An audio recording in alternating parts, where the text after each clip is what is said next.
Нэг л шөнө нойр дутуу хандахад бидний бие махбодод стрессийн давар 30%-аар нэмэгддэг гэж үздэг. Бидний цусны стрессийн давар буюу кортизолын түвшин өндөр хэмжээтэй байгаа тохиолдолд тэр өдөртөө их мэдрэмтгий эмзэг болдог.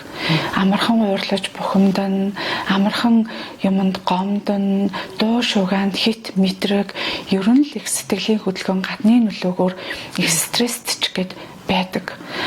Цаашдаа энэ ойргуудл маань олон өдөр, магадгүй олон сараар үргэлжилэх юм бол нойргуудлын шалтгаантай архаг стресс гэдэг зүйлийг үүсгдэг.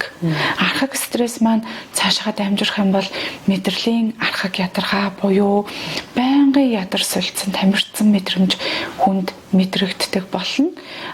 Зарим тохиолдолд 2-3 жилээс дээш хугацаагаар бидний нойр хямрах юм бол тархинаас ялгардаг аз жаргалын давар буюу серотонин гэдэг бодисын түвшин буурдаг.